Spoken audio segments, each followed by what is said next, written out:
Hi there, my name is Bob Plankers, and it's my privilege to go through an overview and really the approach that we take for security and compliance with the VMware Cloud Foundation. So let's get into it here. Well, there's really three prongs to our approach for security. And to start with, deliver a secure platform. We want out of the proverbial box, the platform to be secure, all the capabilities that you and your organization need in order to succeed, turned on where we can. Sometimes we can't because it needs information and things like that. You understand. But really remain flexible as well. Not only can things be on, but be able to configure them because all workloads are different, all environments are different, and have different requirements. And so that's really important to us to meet you where you're at. Second, make things easy to use. And, it's really true that simplification drives adoption. That's absolutely truth. The easier we can make it, the easier it is to do the right thing, the more organizations and people will do the right thing. And that eases regulatory compliance as well. When you can turn features on and it's easy, and yeah, you can explain that to your auditor then too. So, and then last, we want those features and resilience, availability tools, all that stuff to be present across the platform. Consistent feature sets, configurations, no hard choices, along with easy to use. We really want to try to eliminate the hard choices, the trade-offs between security and functionality sometimes, and performance sometimes. Sometimes those are choices that people do not have to make, and we really try to drive those out when it's possible. And so, just make it easy to use, make it easy for you folks to turn things on, and move on with your lives. You know, we see security through the lenses of the CIA triad. The CIA triad is confidentiality, integrity, and availability. And those are the core tenets of information security. Confidentiality is really what a lot of folks think about as security, keeping data safe, data and systems safe from unauthorized parties. But there's really two other big components, big pillars to this idea as well. Integrity. When I leave data somewhere, I want to return and find it in the state I expect it to be in. I don't want it to be encrypted or corrupted by ransomware, but I also don't want it corrupted. It's not just ransomware and attackers. I don't want it corrupted by a failing disk array or failing drive or any of that stuff either. And availability. What's the point of these systems if they're not available to us when we need them? And can we do things to help with that availability, to make that availability easier to achieve across all of our workloads, across all your workloads? And so, yeah, the answer is yes. One really interesting thing, though, if you look through the lenses of the CIA triad, you can label nearly every feature, probably all features, but I'd say nearly every feature in VCF in one or more of these categories. And just as an example, this is just some security ones here, but you can go through the entire feature list of VCF and do the same exercise. Every feature in VCF and in VMware vSphere too is a security feature when you look through these lenses.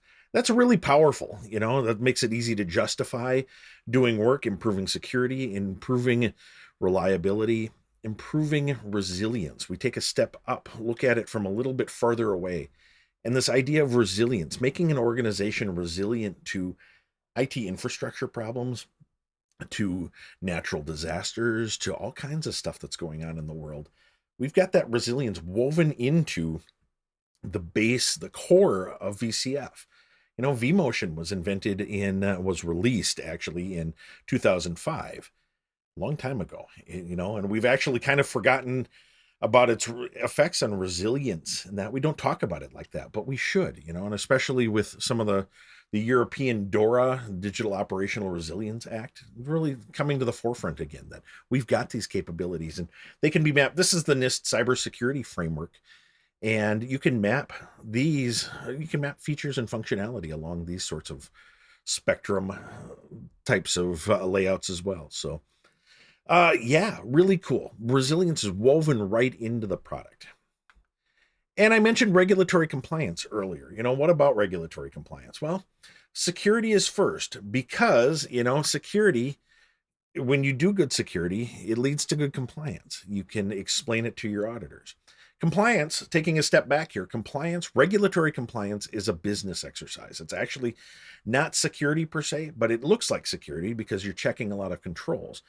But it's an industry that industries require this in order to participate. So you want to run a hospital, you want to run a power plant, something like that, and you want to take credit cards. Great example, PCI DSS.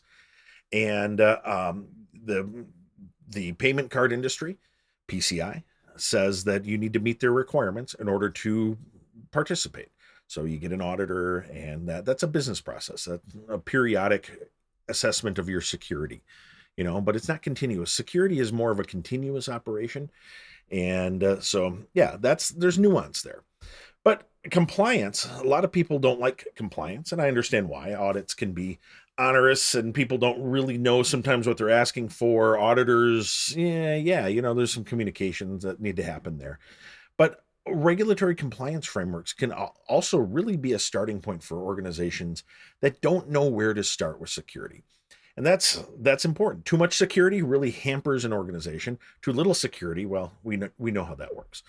And so what's the balance there? And a regulatory compliance framework, PCI DSS, NIST 800-53, that sort of thing can really help with, and not just from a technical perspective, but also organizational process. There's a lot of that involved too. Compliance, regulatory compliance is based on implementations and not on products. So as an example here, we often get asked, is VMware Cloud Foundation or VMware vSphere, I'll pick on vSphere for a second, is vSphere PCI DSS 4.0 compliant? And the technical answer, given what I just said, the technical answer is no. It's not compliant because it depends on how you implement it. Can it be used for a compliant environment? Absolutely, and it is everywhere. We've got hundreds and thousands of deployments all over the world that that conform to PCI DSS 4.0, but it's very much like remodeling a house, if you've ever done that, or built a house, or anything that needed a building inspector. The building inspector didn't care that you bought switches that had the UL or CE rating on them. They did care that you'd wired it up in such a way to not burn down your house or your neighborhood, and same sort of thing. That's what your auditors, the compliance auditors, are looking for.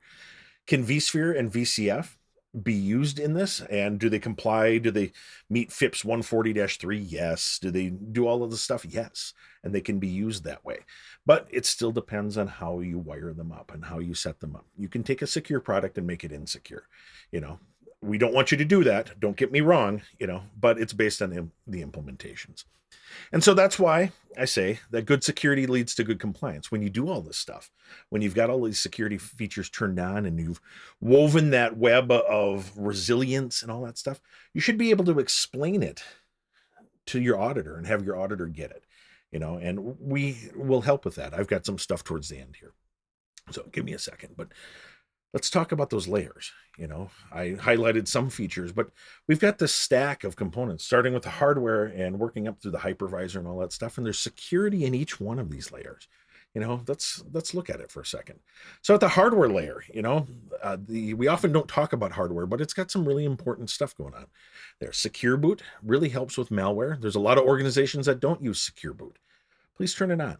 Hardware Trusted Platform modules. When you have one enabled, ESXi will use it to keep its secrets secure.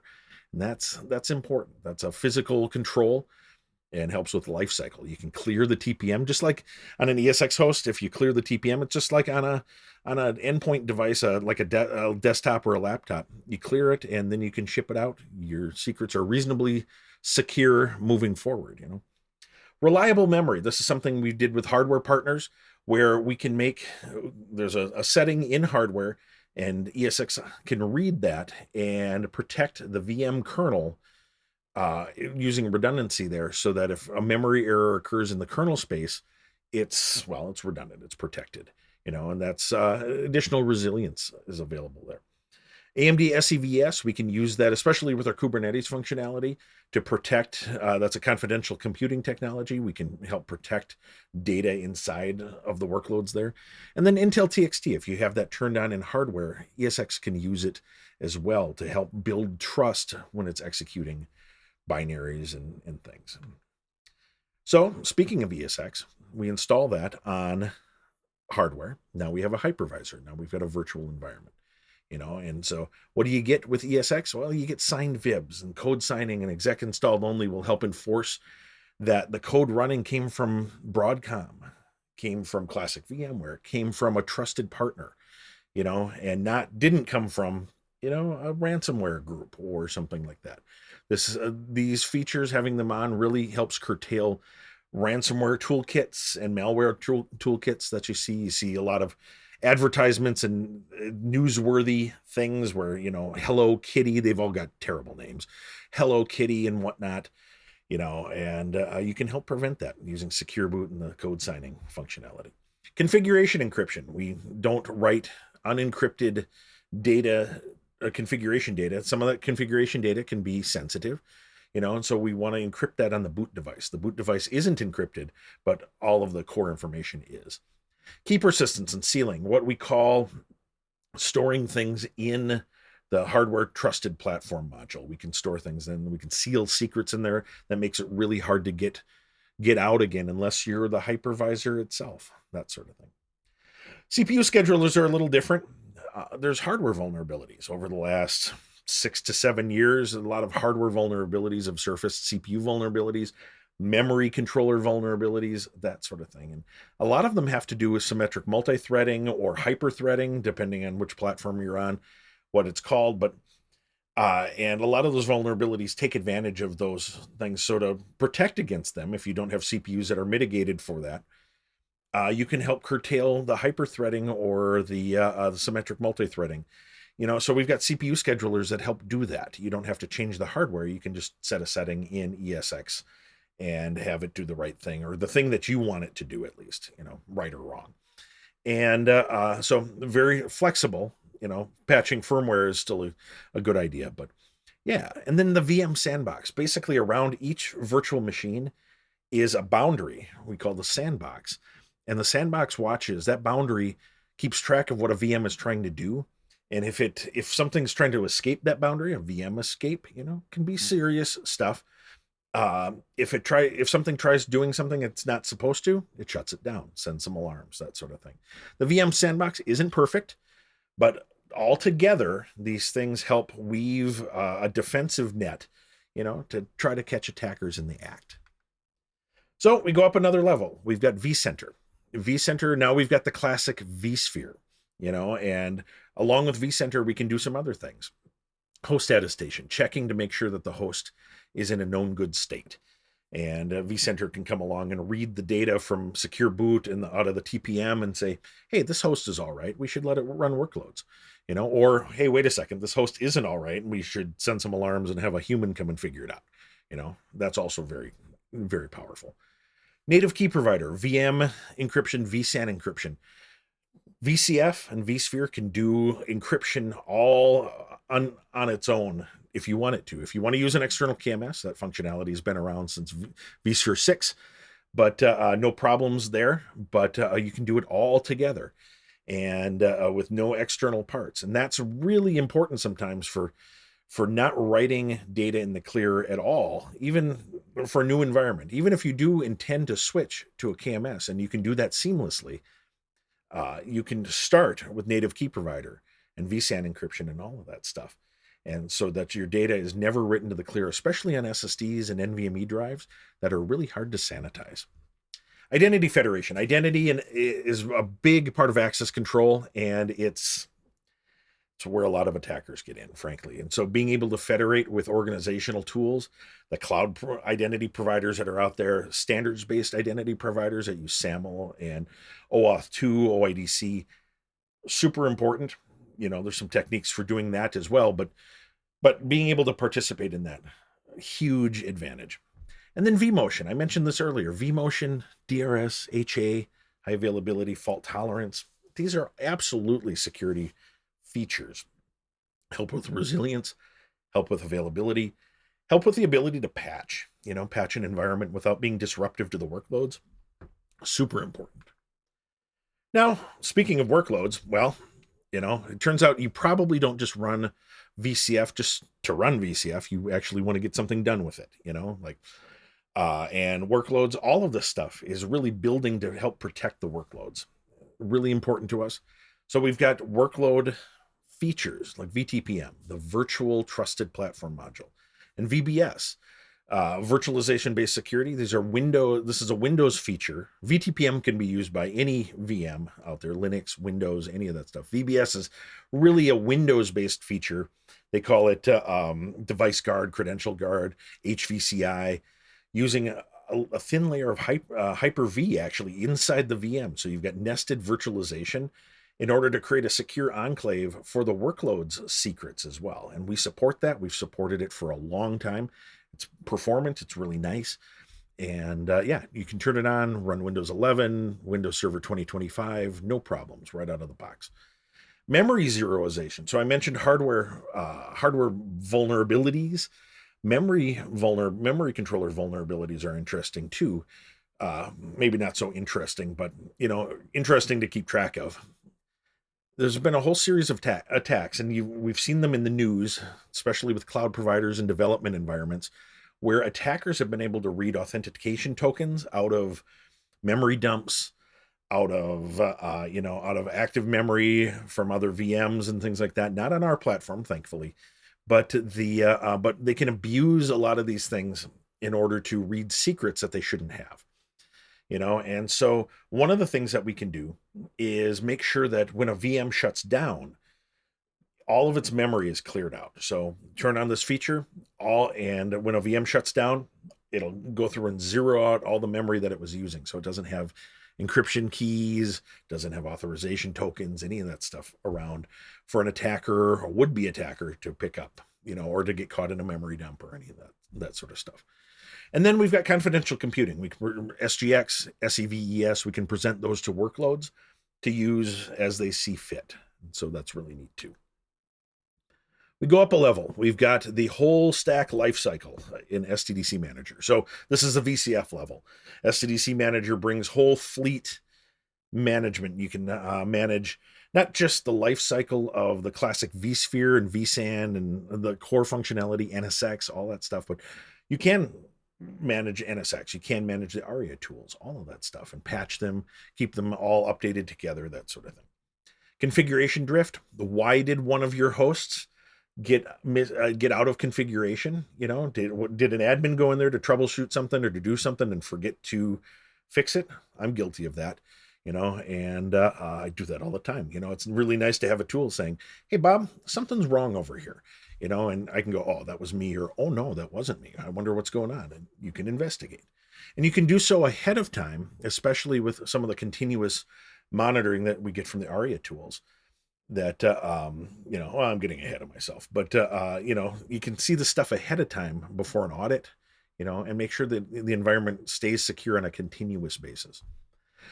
Centralized certificates. Everyone loves rotating certificates. And by that, I mean, nobody likes rotating certificates, and I'm being facetious here, but centralized certificate management, centralized identity management, really important, again, for consistency. Manage password rotations. Can we just get you back to productive work faster? And not that this stuff isn't important, but it's not what you want to be doing, right? And then Cloud Foundation. So I was talking about SDDC Manager with the core of Cloud Foundation, but we've got these other tools available to Cloud Foundation as well. Aria Automation, especially important to run governance, standardized workflows, standardization, that sort of thing. It's a really nice front end for self-service. Aria Operations, I talked about continuous monitoring, performance, availability, some of the break fix things, but also can do right sizing. That's really important for availability, all of that stuff. And security status. They've got content packs and the ability to continuously monitor through the operations tools, continuously monitor the status of security controls. So again, you can tell if something's gone wrong, and you can figure out why, and you do it proactively. Live recovery, is sort of the other end of the spectrum. If everything goes wrong, you need a backup, especially with ransomware. Live recovery is super important. The ability, because it's not just enough to restore from backup. your backups actually still might have malware on them that you didn't know about, and the attackers might be in them. So live recovery helps detect that in the virtual machines, restore to a clean environment, uh, scan things, help remediate things. It's a very powerful last line of defense, like the slide says here. And then vDefend, the grandparent of all microsegmentation that's out there. The idea that you can do networking firewalls, not just at the boundaries, but at the VM itself. And it can be scalable. You don't get performance bottlenecks with one firewall appliance. That the more your cluster grows, the more capacity you have to do the security functions. And like I was starting to say, it's at the virtual NIC level. So, one classic problem with boundary firewalls is that on a VLAN, you've got anything that's on that VLAN can talk freely to the other stuff on that VLAN. So if a machine there or an application becomes compromised, it can attack other things inside the castle walls, basically. You don't want that. And so having a microsegmentation tool like vDefend to be able to protect against that at the NIC level. So you can say, just because you're on the same network doesn't mean that you need to trust your neighbor, and you can have rules, and it's very flexible and easy to use, and easy to change too, when and if you want to make changes. Organizations are not a static thing, and so really, really cool functionality around being able to protect things and do so in a flexible way. So yeah, the net effect of all of this stuff: you're secure, you're compliant, you're resilient faster, you spend less time doing it, because again, this is not the work. Security work seems interesting, but it's all overhead. And, it's like an insurance policy. You do need to have one. You do need to do this work. But there's other things that actually move your organization forward. This work doesn't do that. It keeps your organization from sliding backwards really quick, though. So we've got some resources to help with all of this stuff, and let me go through them a little bit. We've got a whole GitHub repository that has become kind of our one-stop shop for security and compliance stuff. And this is a QR code. Should you scan a QR code from some random guy on the internet, it's even doubly worse because it goes to a redirector. But I kid, these are ours. It actually goes to that GitHub URL at the bottom. And you can go to GitHub/VMware and search for security. You'll get the DISA-STIG guidance that we put out, and you'll get my repository here as well. And so lots of stuff out there. One of the big things that's out there, the security hardening guidance, the baseline security hardening guidance. And it's really meant to be easy to use and understand. It's an Excel spreadsheet. Everyone can open an Excel spreadsheet, right? And it's got information about the control, what it does, if you turn it on, what it might break, and that's important to read through as well. It's got code samples, power CLI commands. So if you want to turn it on 100,000 machines, you can do that sort of thing. And so it's also got mappings to NIST 800-53, PCI DSS4, the DISA-STIG guidance that we also put out, and the secure controls framework as well. And that's fairly new, and that's really nice too. That secure controls framework lets you walk back and forth between compliance regulations. So very helpful for organizations that have more than one to comply with. It also has, the SCG has also got sample scripts in it. So if you want to see how to automate securing an entire environment, there's a PowerShell script in there for you. Speaking of regulatory compliance, we've got product applicability guides. We're restarting our delivery of these. These are really aimed at auditors, helping auditors understand what a VCF environment can do in relation to a particular regulatory compliance framework. So in this case, we've got a picture of the DORA, the European Union's Digital Operational Resilience Act. And what features should they be looking for in your environment to see, if you're complying with these things? And turns out VCF is really made for DORA. It's really cool. But, speeds a lot of the audit, speeds design work too. You can take a look at it and make sure that you're doing this stuff. And so the beginning of a series, we're going to do a lot more of these things, restarting this from a few years ago. And check back in the GitHub repository for more of that stuff. And I do encourage you to troll around out there. A lot of Q&A that's out there. Basically, if we get the same question twice, I try to write it in a public form. regulatory compliance stuff, VMware security advisories.